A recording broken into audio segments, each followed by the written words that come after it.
시편 65편. 하나님, 시온에서 주님을 찬양함이 마땅한 일이니 우리가 주님께 한 서원을 지키렵니다. 우리의 기도를 들으시는 주님, 육신을 가진 사람이면 누구나 주님께로 나아옵니다. 저마다 지은 죄 감당하기에 너무 어려울 때에 오직 주님만이 그 죄를 용서하여 주십니다. 주님께서 택하시고 가까이 오게 하시어 주님의 뜰에 머물게 하신 그 사람은 복이 있는 사람입니다. 그러므로 우리는 주님의 집, 주님의 거룩한 성전에서 온갖 좋은 복으로 만족하렵니다. 우리를 구원하신 하나님, 주님께서 그 놀라운 행적으로 정의를 세우시며 우리에게 응답하여 주심으로 땅끝까지, 먼 바다 끝까지 모든 사람이 주님을 의지합니다. 주님께서는 주님의 힘으로, 주님의 능력으로 허리에 띠를 동이시고 산들이 뿌리를 내리게 하셨습니다. 주님께서는 바다의 노호와 파도 소리를 그치게 하시며 민족들의 소요를 가라앉히셨습니다. 땅끝에 사는 사람들까지 주님께서 보이신 징조를 보고 두려워서 떱니다. 해 뜨는 곳과 해 지는 곳까지도 주님께서는 즐거운 노래를 부르게 하십니다. 주님께서 땅을 돌보시어 땅에 물을 대주시고 큰 풍년이 들게 해주십니다. 하나님께서 손수 놓으신 물길에 물을 가득 채우시고 오곡을 마련해 주시니 이것은 주님께서 이 땅에다가 그렇게 준비해 주신 것입니다. 주님께서 또 밭 이랑에 물을 넉넉히 대시고 이랑 끝을 마무르시며 밭을 담비로 적시며 돋는 새싹의 복을 내려 주십니다. 주님께서 큰 복을 내리시어 한 해를 이렇듯 영광스럽게 꾸미시니 주님께서 지나시는 자취마다 기름이 뚝뚝 떨어집니다. 그 기름이 광야의 목장에도 여울져 흐르고 언덕들도 즐거워합니다. 목장마다 양떼로 뒤덮이고 골짜기마다 오곡이 가득하니 기쁨의 함성이 터져나오고 즐거운 노랫소리 그치지 않습니다. 아멘. 샬롬. 참으로 귀하고 복된 날입니다. 다윗의 시편에는 많은 탄원 그리고 비탄하는 그러한 시들이 많은데 오늘 함께 나눌 이 65편은 그런 내용이 나오지 않고 오직 하나님을 찬양하는, 참 감사하는 그런 내용으로 차 있습니다. 이것은 바로 장막절에 주로 불려졌던 그러한 찬양시입니다. 오늘 하나님의 성소에서 이제 하나님을 찬양하기 위해 준비하는 모습을 시적으로 표현하는 것이 1절입니다. 하나님, 시온에서 주님을 찬양함이 마땅한 일이니 우리가 주님께 한 서원을 지키렵니다. 우리가 하나님을 찬양하는 것은 하나님의 백성들이 마땅히 해야 될 것이라는 것이지요. 요리문답 1조, 사람의 제일 되는 목적이 무엇입니까? 대답이 무엇입니까? 사람이 제일 되는 목적은 하나님을 영화롭게 하고 영원토록 하나님을 즐거워하는 것입니다. 그렇습니다. 찬양을 하는 것이 사람이 이 땅에 존재하는 목적이라고 하는 것이지요. 바로 그래서 하나님은 우리를 찬양하도록 지으셨기에 사람은 찬양할 때 가장 아름다운 모습이 됩니다. 오늘 2절입니다. 우리의 기도를 들으시는 주님, 육신을 가진 사람이면 누구나 주님께로 나아옵니다. 시인은 자기가 경험한 하나님에 대한 은혜를 이야기하며 가장 먼저 기도를 들으신 분이라고 고백을 합니다. 이것은 다윗의 체험적 고백입니다. 다윗은 기가 막힐 웅덩이 수렁에 빠져 있을 때마다 하나님께 기도했고 하나님은 그곳에서 건져주셨고 그리고 이끌어 주셨습니다. 비단 다윗의 기도에만 응답하신 하나님이 아닙니다. 저희의 은밀한 기도, 작은 신음에도 응답하시는 하나님이신 줄로 믿습니다. 하나님의 천국 열쇠 333을 기억하시는지요? 이 천국 열쇠를 늘 이용하시길 바랍니다. 너는 내게 부르짖으라. 내가 내게 응답하겠고 내가 알지 못하는 크고 비밀한 일을 너에게 보여주리라. 아멘. 우리가 부르짖어 기도할 때에 우리가 아지 못하는, 우리가 상상치도 못하는 크고 놀라운 일들을 이루어 주신다는 것입니다. 오늘 3절입니다. 저마다 지은 죄 감당하기에 너무 어려울 때에 오직 주님만이 그 죄를 용서하여 주십니다. 우리가 죄 가운데 넘어져도 소망이 있는 것은 회개할 때에 죄사함의 은총이 우리에게 주어진다는 것입니다. 우리가 날마다 죄에 걸려 넘어지고 패하지만 오직 주님만이 우리의 죄를 사하시고 우리를 이끌어 주시기에 우리는 넘어져 있으나 아주 절망하지 않습니다. 하나님이 의로운 오른손으로 붙잡아 주시기 때문에 그렇습니다. 오늘 4절에 기가 막힌 고백을 합니다. 주님께서 택하시고 가까이 오게 하시어 주님의 뜰에 머물게 하신 그 사람은 복이 있는 사람입니다. 그러므로 우리는 주님의 집, 주님의 거룩한 성전에서 온갖 좋은 것으로 복으로 만족하렵니다. 자기의 노력이나 열심으로 주님의 뜰에 나아갈 수 있는 것이 아니고 하나님께서 먼저 우리를 택하시고 가깝게 우리를 부르실 때에 우리가 주님의 뜰에 머물고 그 주님의 뜰은 바로 하나님과 교제하는 장소인데 그곳에 머무는 자가 복이 있다고 고백을 합니다. 이 주님의 뜰은 오직 이스라엘 자손만 들어갈 수 있었던 공간이었지요.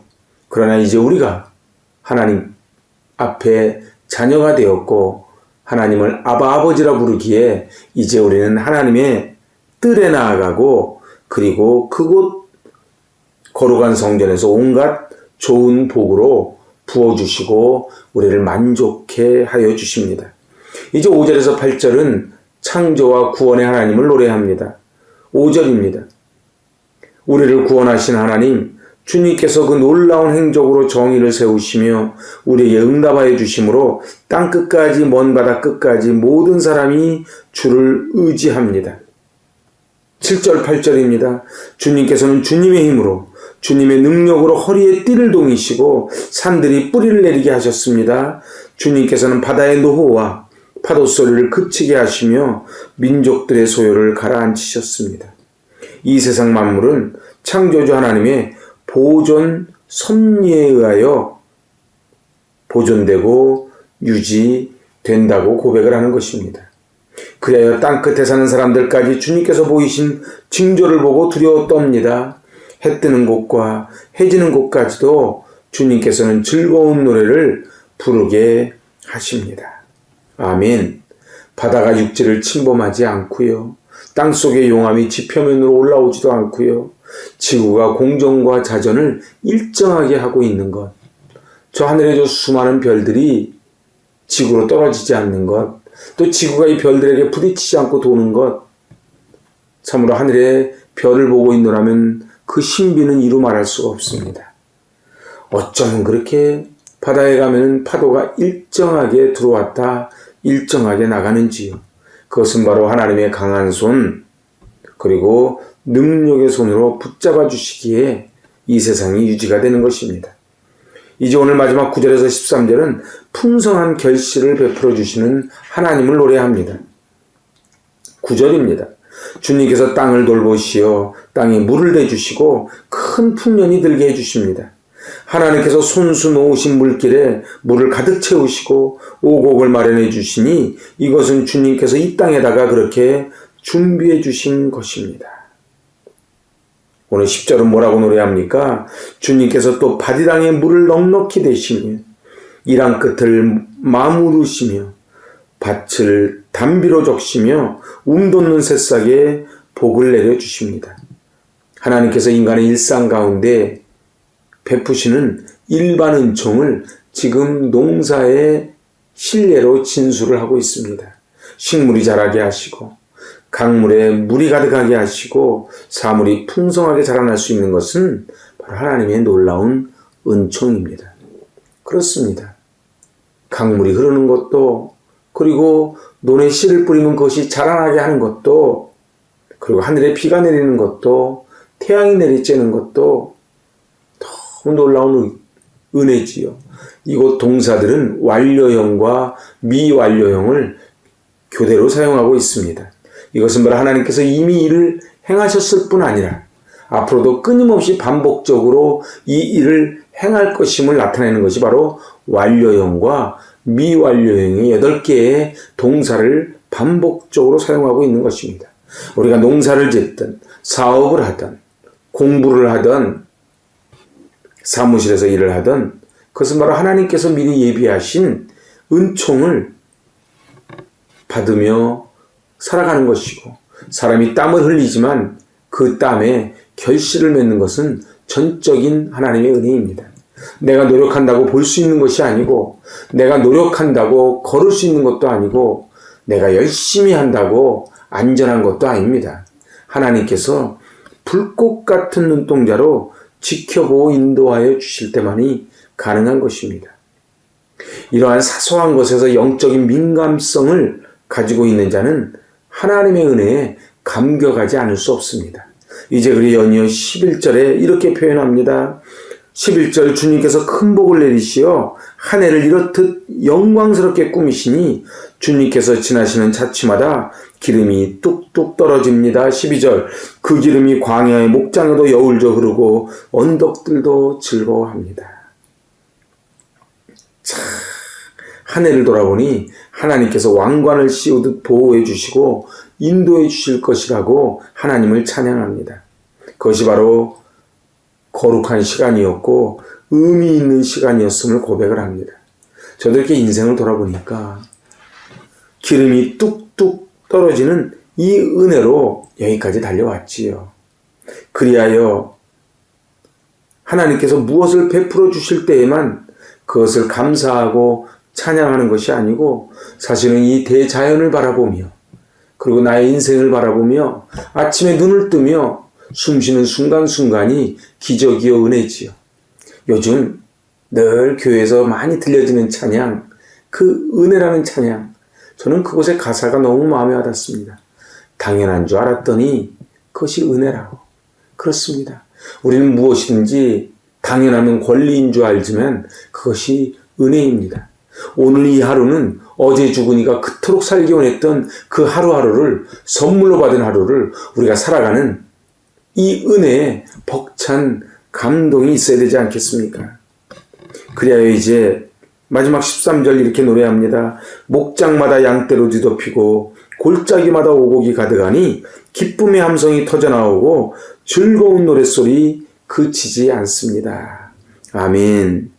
다윗이 하나님께 그 수많은 목동 가운데, 그 수많은 사람 가운데 왕으로 뽑혀진 가장 큰 이유가 저는 이 찬양에 있다고 봅니다. 다윗은 영적으로 굉장히 민감했지요. 그리고 자기가 느끼는 것을 이 찬양의 시로 고백할 줄 알았던 사람입니다. 그래서 이 영적인 향기가 울려 퍼졌고, 그리고 영적인 꿀처럼 달콤한 은혜가 넘쳐났지요. 그래서 신앙의 참맛을 알고 살았던 것이 바로 다윗입니다.